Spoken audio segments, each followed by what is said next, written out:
찾으신 줄 알고 제가 봉독해 드릴 테니 보시고 들으시기 바랍니다.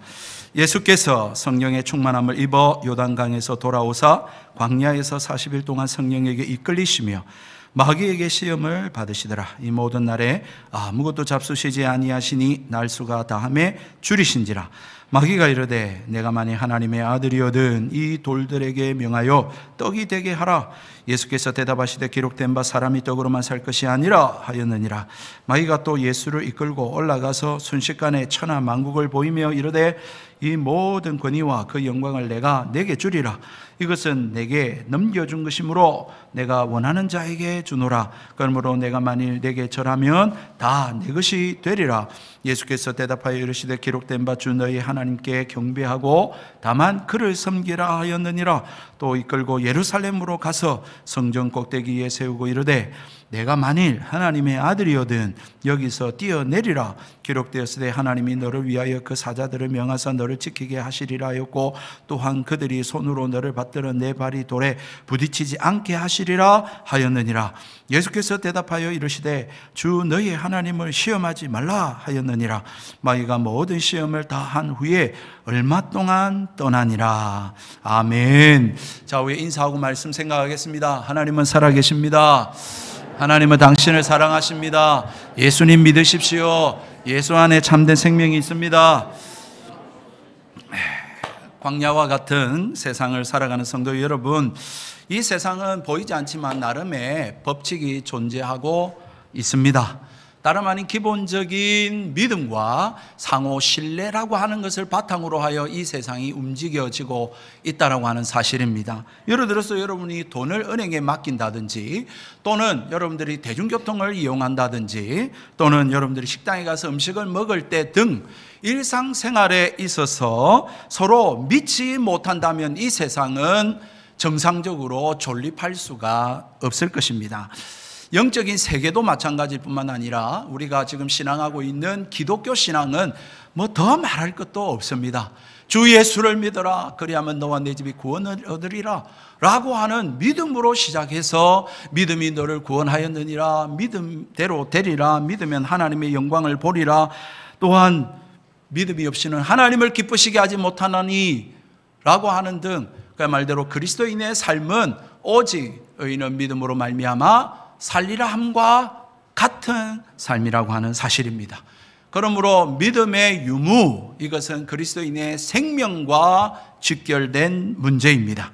그렇기 때문에 마귀는 어쩌든지 믿음을 갖지 못하게 만듭니다. 뿐만 아니라 믿음을 버리게 만들고 믿음을 떠나 살아가도록 유혹하고 시험하고 그렇게 우리를 공격하고 있다고 하는 사실인 것이죠. 그리스도인이라면 이 믿음에 대한 문제에 대해서 깊고 진지한 생각을 가져야 합니다. 고린도후서 13장 5절의 말씀에 너희는 믿음 안에 있는가? 너희 자신을 시험하고 너희 자신을 확증하라. 예수 그리스도께서 너희 안에 계신 줄을 너희가 스스로 알지 못하느냐? 그렇지 않으면 너희는 버림받은 자니라 라고 고린도후서 13장 5절에 말씀합니다. 정말 내가 창조주 하나님을 믿는가? 내가 정말 예수 그리스도 안에 거하고 있는가? 예수 그리스도가 내 삶의 주인으로 모시고 그렇게 살아가고 있는가? 그렇게 믿고 살아간다면 어떻게 살아가야 하는 것인가? 라고 하는 등, 여러분, 이런 질문은 여러분들이 이 땅에 직장 생활하고 가정 생활하고 또 이웃과의 삶을 살아가는데 무관한 게 아니라 그것과 모든 직결된 문제입니다. 이 땅에서 우리가 살아가는 삶의 모든 겪는 일들은 이 믿음의 문제와 연결되어 있는 거예요. 그래서 하나님 믿지 못하게 만듭니다. 그리고는 이 세상을 따라 살아가게 만드는 것이지요. 예수님이 받으신 마귀의 시험이 바로 그와 같은 것을 말해주고 있습니다. 한번 말씀을 통해서 확인해 보십시다. 첫 번째 시험에 마귀가 뭐라고 시험하고 있습니까? 3절 말씀입니다. 내가 만일 하나님의 아들이거든이라고 하는 가정법으로 먼저 시작을 하고 있습니다. 여러분, 만일 내가 하나님의 아들이거든이라고 하는 이 질문에는 두 가지의 의미를 생각해 볼 수가 있어요. 첫 번째는 마귀가 예수님으로 하여금 하나님의 아들인지 의심하게 만든다라는 것이죠. 여러분, 하지만 이것은 좀 문제가 있습니다. 예수님께서는 요단강에서 세례를 받으실 때에 하늘 문이 열리고 성령이 임하고 하늘에서 이는 내 사랑하는 아들이라고 하는 하나님의 음성을 듣는 그러한 기이한 일들을 체험한 분이십니다. 뿐만 아니라 예수님께서는 진히 하나님의 아들로서 자신을 인식하고 지금 사역을 시작하려고 하고 있습니다. 그렇기 때문에 이 만일 내가 하나님의 아들이거든 했던 이 마귀의 시험은 단순히 예수님을 하나님의 아들인지 아닌지 의심하도록 만들었다라고 하는 것은 좀 약해 보입니다.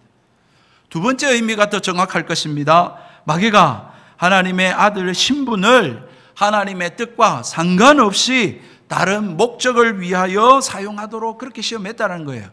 다시 말씀드리면 마귀는 예수가 하나님의 아들인 걸 알아요. 마귀는 예수님이 하나님으로서의 능력을 갖추신 분인 걸 안단 말이에요. 그런데 마치 모르는 것처럼 하면서 예수님으로 하여금 네 마음대로 네 목적을 위해서 네 방식대로 네 힘으로 그렇게 살아봐라 라고 지금 유도하고 있다라고 하는 사실인 것입니다. 그렇게 부추기는 거예요. 그렇게 하나님의 아들로서의 능력을 남용하도록 자극하고 있는 것이죠. 여러분, 예수님께서 돌들로 명하여 떡을 만들어 먹는 것, 이게 왜 시험거리겠습니까? 이게 왜 문제겠습니까? 사실은 아무런 문제가 되지 않습니다. 예수님은 인간으로 오셨습니다. 인간은 먹어야 사는 존재입니다. 하나님이 그렇게 만들었어요. 40일 동안 금식을 하셨으니까 배고프지 않겠습니까? 줄인 게 정상이지요. 그래서 먹을 것을 구하는 것이 이것은 죄가 아니에요. 이건 문제가 안 된다는 것이죠. 여러분, 예수님이 마귀를 대응하여서 하신 4절의 말씀에도 그것이 담겨져 있습니다. 4절에 예수님께서 마귀에게 대답하십니다. 기록된 바 사람이 떡으로만 살 것이 아니니라. 여러분, 예수님이 지금 먹고 살아야 되는 걸 부정하는 것 아니에요. 떡으로만, 이 만이란 말이 참 붙고 안 붙고가 큰 차이입니다. 하늘과 땅 차이예요. 예수님께서는 사람이 먹어야 산다는 것을 부정하지 않으십니다. 따라서 예수님께서 돌들로 명하여 떡을 만들어 먹는 것은 여러분 죄가 아니에요. 그렇다면 만약 예수님께서 그렇게 했다라고 하면 어떤 문제가 생길까요? 여러분, 예수님의 이 행동은 어떤 것을 의미할까요? 만약에 예수님께서 돌들로 명하여 떡을 만들어 먹었다라고 한다면 그것은 예수님이 하나님이 필요 없고 하나님을 의지하지 않은 채 독자적으로 행동한다는 것을 의미합니다. 예수님은 하나님의 아들이시지만 하나님이시기 때문에 하나님의 먹이시고 돌보심이 필요 없다라고 하는 것을 선언하는 행위입니다. 예수님이 하나님을 의지하며 사는 그 삶에 대해서 거부하는 행동이 되는 것이죠.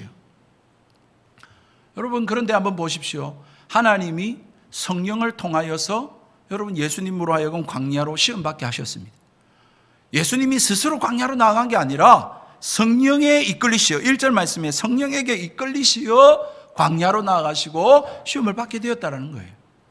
하나님이 예수님을 이 땅에 보내신 것은 여러분 인간이 하나님을 인정하지 아니하고 불신앙하고 불순종하고 실패한 것을 예수님으로 하여 너는 내 말에 순종하여서 그 모든 것을 만회하고 회복하기를 하나님은 원하시기 때문에 이 땅에 예수님을 보내신 거예요. 여러분, 예수님께서 마귀의 시험에 대응하신 이 말씀에도 그게 담겨 있지 않습니까? 신명기 8장 3절. 여러분, 그 말씀에는 짧지만 핵심을 찌르는 말씀이 있습니다. 여러분, 그 배경은 광야의 삶 속에서 하나님께서 이스라엘 백성에게 약속하신 말씀이요, 여러분 그들을 광야로 인도하신 이유가 담겨 있는 말씀입니다. 하나님은 이스라엘 백성을 광야로 인도하시면서 그들을 인도하시고 지키시고 먹이시고 돌보시고 지키실 것을 약속하셨습니다. 그렇다면 이스라엘 백성은 그 하나님을 신뢰하고 믿고 하나님의 말씀대로 순종하며 살아야 했습니다. 그래서 하나님이 그렇게 하나 안 하나 라고 하는 것을 시험하기 위해서 40년 광야의 삶을 인도하셨다라는 거예요. 여러분, 여기에는 굉장히 중요한 의미가 있습니다. 단순히 하나님이 이스라엘 백성의 먹고 사는 문제를 책임지신다? 그래서 하나님이 너희들을 먹이고 살릴 것이다 라고 하는 그런 1차원적인 것에서 벗어나서 더 깊은 본질적인 의미가 담겨져 있습니다. 한번 잘 생각해 보십시오. 여러분, 하나님이 너희들 먹고 사는 건 걱정하지 마라, 너희는 내 말에 순종해라, 사람이 떡으로만 살 것이 아니라 하나님의 입으로 나오는 모든 말씀으로 살 것이다 라고 하신 그 말씀에 어떤 의미가 담겨 있겠습니까? 첫 번째로는 사람은 단순히 먹고 사는 존재가 아니야 라고 하는 것이 담겨 있는 거예요. 사람은 태어나가지고 먹고 살아야 되는, 그걸 위해서 한평생 살다가 죽는 인생이 아니에요, 여러분. 하나님이 그렇게 인생을 주셨을 때 이 인생은 뭐라는 것입니까? 본질적으로 하나님이 채워주시는 그것으로 먹고 사는 것, 삶의 이상의 더 깊은, 더 넓은 의미가 있는 것이 인생이다 라고 하는 것을 말해주고 있는 것 아니겠어요? 여러분, 예수님이 이 땅에 오신 이유도 마찬가지입니다. 여러분, 예수님이 이 땅에 와가지고 자신의 능력으로 먹고 살기 위해서 이 땅에 오셨겠습니까? 예수님이 능력으로 하나님의 아들로서 오셔가지고 내가 필요한 거 다 만들어 먹으면서 필요한 거 다 채우면서 그렇게 하나님 능력 사용하라고 이 땅에 오셨겠습니까? 아닙니다. 예수님은 하나님의 뜻을 이루려고 오셨습니다. 예수님께서는 마치 겟세마네 동산에서 십자가를 앞두고 하나님 내 원대로 마옵시고 아버지 뜻대로 하옵소서라고 하신 것, 그 기도처럼 지금 오늘 이 시험에 그렇게 대응하고 있는 거예요. 예수님이 오신 목적은 이 인간들을 구원하기 위해서 죄 없는 하나님이 친히 십자가에 죽기 위해서 이 땅에 오셨습니다. 그 뜻을 이루려고 오신 거예요. 여러분, 마귀는 지금도 하나님의 자녀들에게 이 시험을 걸고 넘어지고 있는 것입니다. 아니 그리스도인뿐만 아니라 이 세상 모든 사람이 다 여기에 걸려 있지요. 하나님의 신실함에 대하여서 의문을 가지게 만듭니다. 진짜 하나님 믿으면 먹고 사는 문제 하나님 책임져 주시나? 마치 인간은 먹고 살기 위해 존재하는 하찮은 존재인 것처럼 그렇게 평가절하하게 만듭니다. 그리고는 하나님의 뜻과는 전혀 상관없는 자기의 소욕과 정욕과 자기가 좋아하는 대로 자기의 바라는 것을 이루고 가지고 그렇게 살아가면서 살아가는 저급한 삶으로 그렇게 만들고 있다라고 하는 사실이죠. 여러분, 이거는 예수 안 믿는 사람들도 이야기합니다. 예, 배부른 돼지보다 배고픈 소크라테스가 되라 라고 그렇게 인생들에 대해서 철학자들이 이야기를 합니다.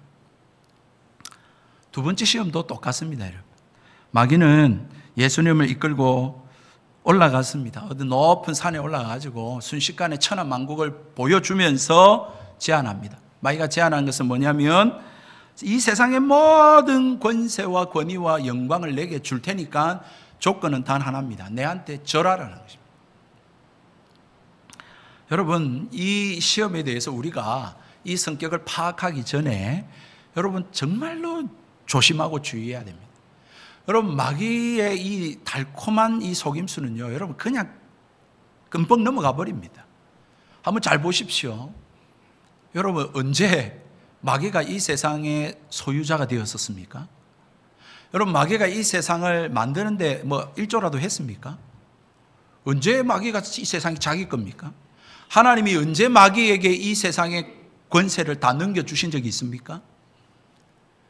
여러분, 지금 마귀가 예수님한테 야 내한테 절하면 이 세상 다 줄게 라고 제안할 만한 자격이 있는 사람이에요? 존재예요? 정말로 예수님이 만에 하나 절을 했다고 손칩시다. 그러면 정말로 천하만국을 줄 수 있는 그런 사람, 그런 존재일까요, 마귀가? 여러분, 착각하지 마십시오. 여러분, 정말 언뜻 보면 그렇게 보이는 게 사실이에요. 그렇죠? 여러분, 마귀가 이 세상에 권세를 쥐고 막 자기 마음대로 이 세상을 그렇게 지배하는 것처럼 보이는 것이 사실입니다.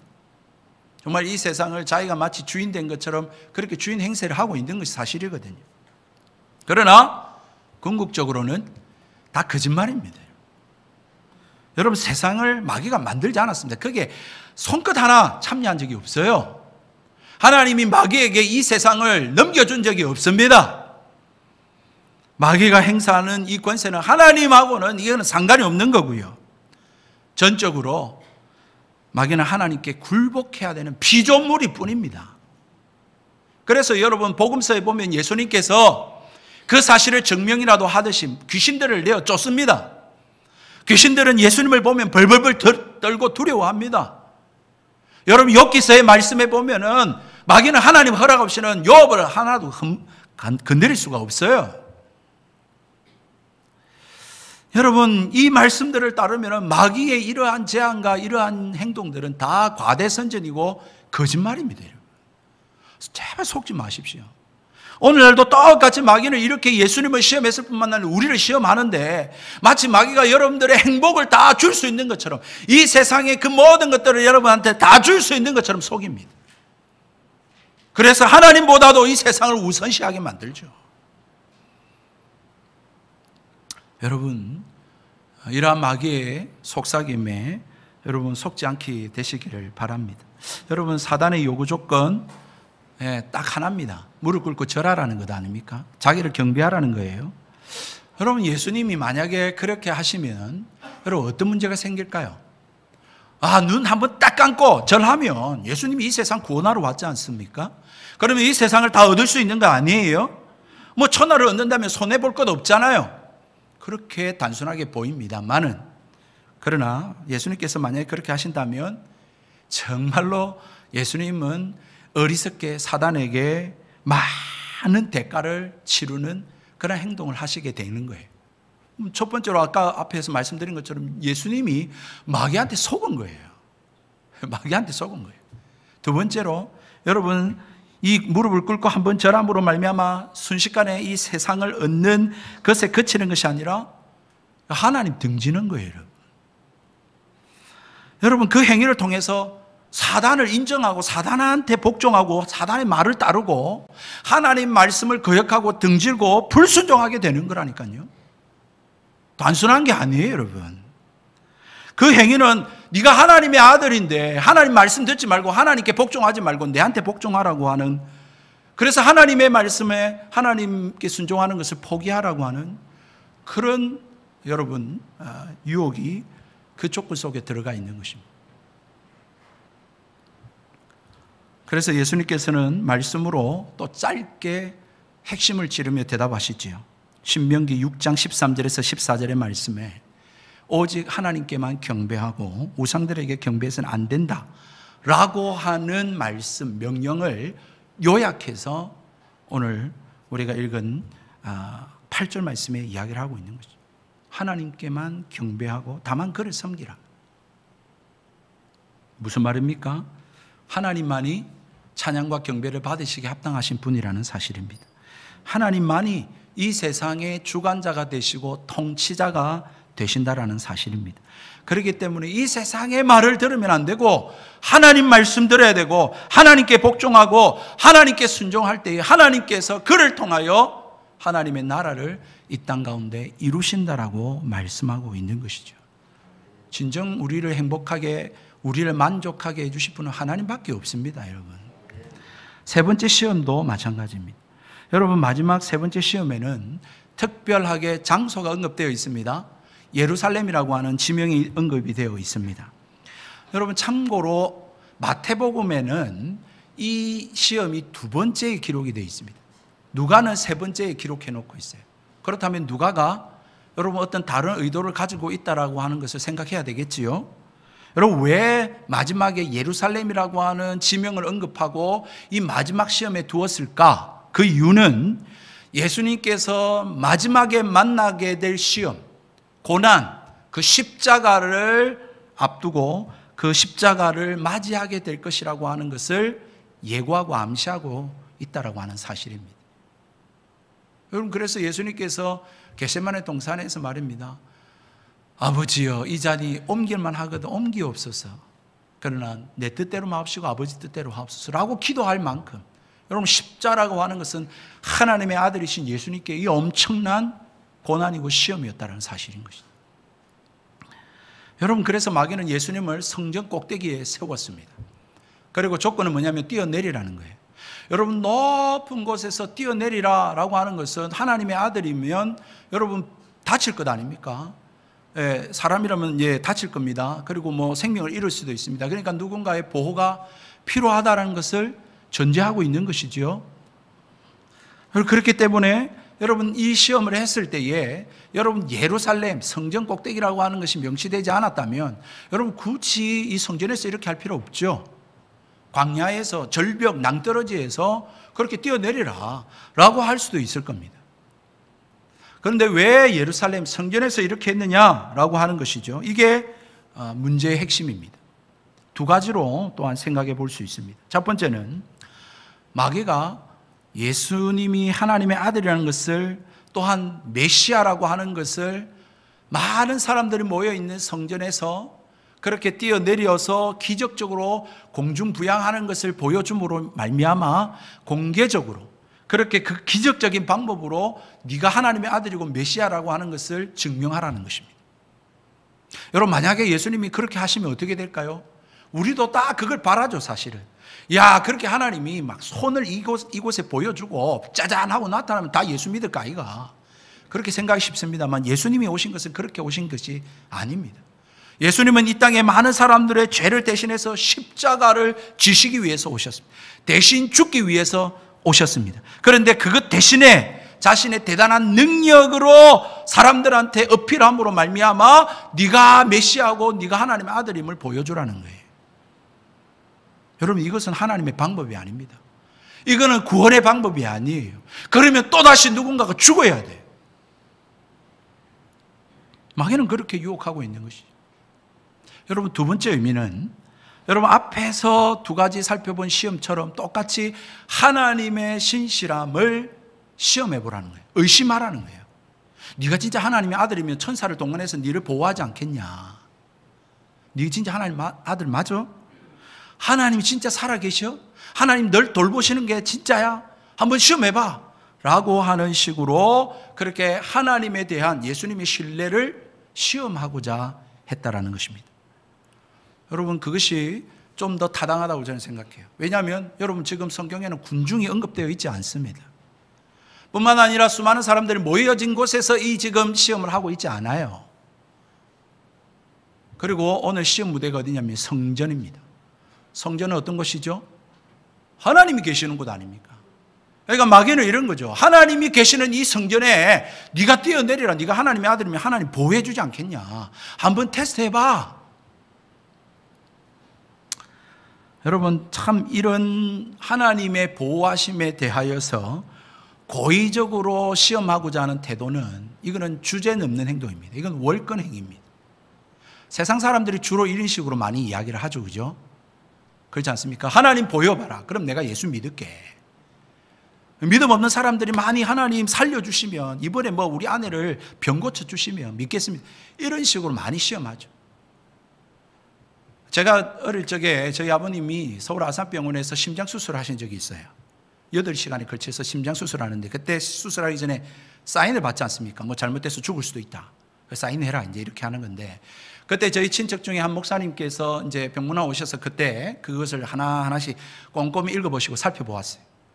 그러니까 이 의사가 하는 말이, 아니 뭐 예수님 믿으신다면서요, 장로님이라면서요, 그럼 뭐 하나님 믿고 그럼 사인하면 되지 뭘 그렇게 들여다보십니까? 이런 식으로 이야기하는 거예요. 아이고, 그 이야기를 들은 목사님이 막 버럭 화를 내면서, 무슨 소리 하는 거예요 지금?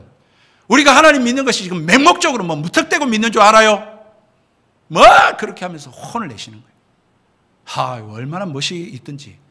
여러분, 예수님 그 무턱대고 믿으면 안 됩니다. 여러분, 우리가 지금 맹목적으로 하나님 믿는 게 아니에요. 하나님 어떤 분인지, 예수님이 어떤 분인지, 나를 위해서 뭘 했는지 알고 믿어야 됩니다.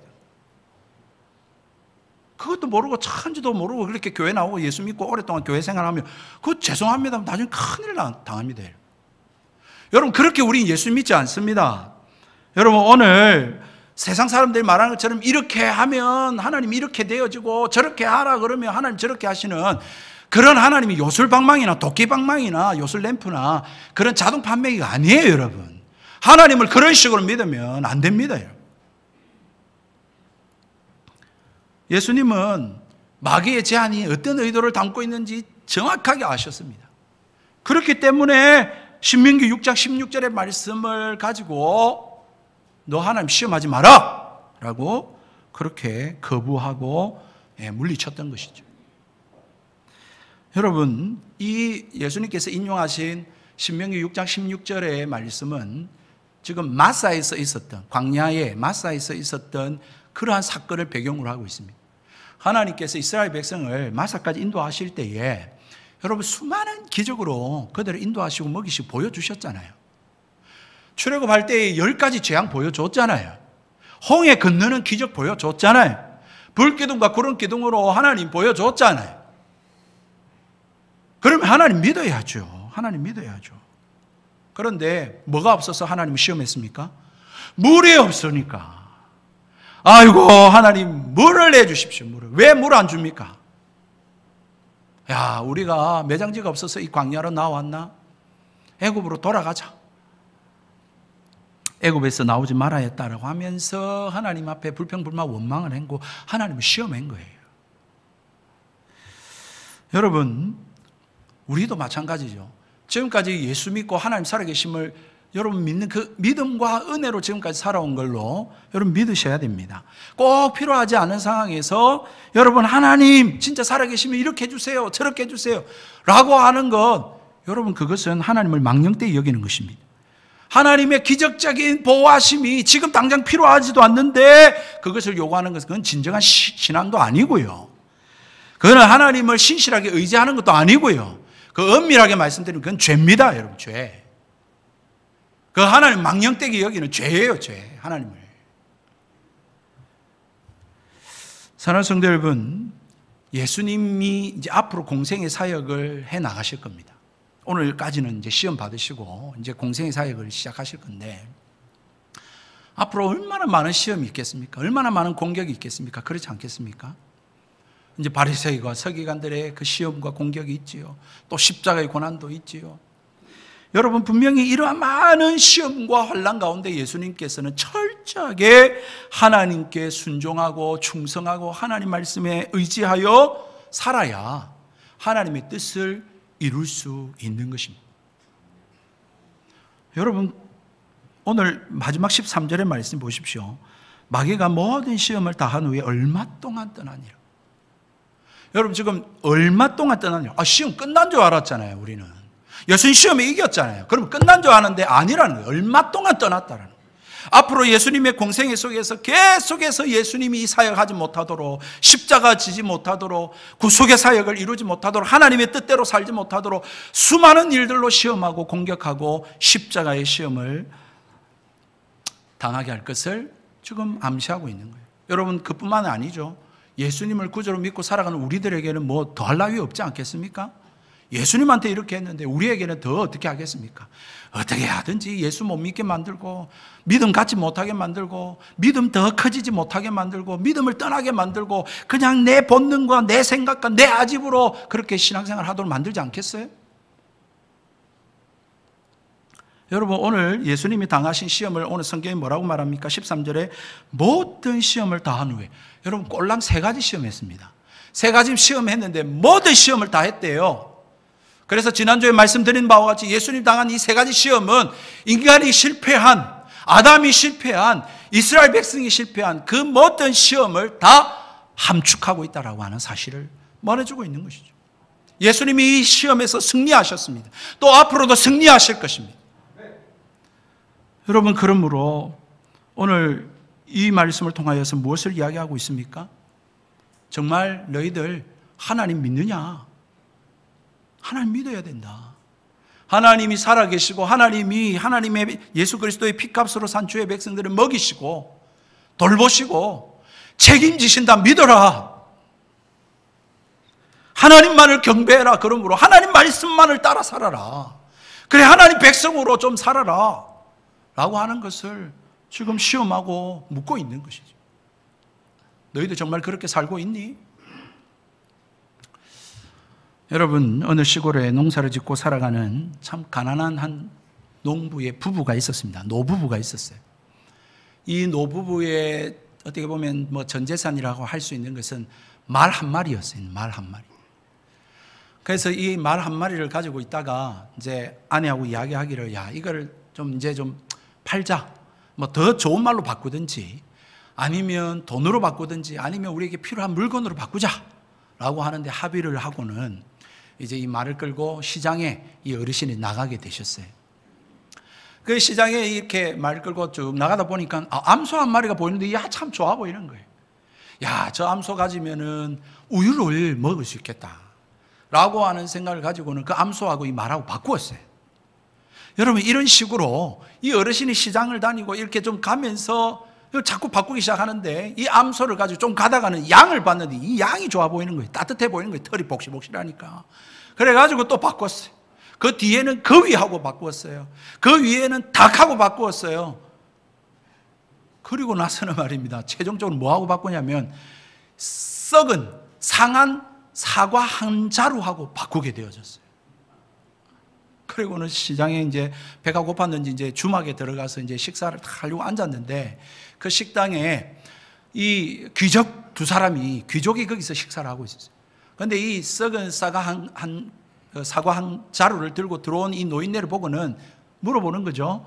그 자루에 뭐가 들어있습니까? 라고 물어보니까 이 어르신이 이 사과 한 자루를 들고 오게 된 경위를 이제 쭉 이야기를 한 거예요. 그 경위를 다 들은 이 귀족이 하는 말이 아이고 이제 어르신 큰일 났습니다. 이제 그거 가지고 이제 집에 들어가면 혼날 뿐만 아니라 이제 집에서 쫓겨나게 생겼습니다. 그렇게 이야기하니까 이 어르신이 하는 말이 무슨 말씀이요? 쫓겨나다니. 제가 이것을 가지고 가면 우리 아내는 여보 참 잘했습니다. 참 당신 하는 일이 정말 참 맞습니다. 라고 이야기할 겁니다. 라고 이야기하는 거예요. 그렇지. 참 의의가 없는 일 아닙니까? 그래, 이 귀족은요, 말도 안 되는 이야기다. 라고 하고는, 그러면 우리 내기합시다, 내기. 만약에 당신 말이 맞으면은 내가 가진 모든 금은 보화를 당신한테 다 주겠어. 예, 저도 저 같으면 그렇게 할 것 같아요. 여러분, 이 자리에 앉아있는 부인들께서는 아마 다 혼내든지 쫓아내든지 안 그러겠습니까, 여러분? 그래가지고 이제 이튿날 이 이제 귀족들을 데리고 집에 갔습니다. 집에 가서 이 썩은 사과 한 자루를 아내한테 탁 내려놓으면서 말을 가지고 이렇게 바꾸게 된 경위를 쭉 다 설명한 거예요. 그러니까 이 이야기를 다 들은 이 부인 어른이 말입니다. 아이고 여보 참 잘하셨습니다.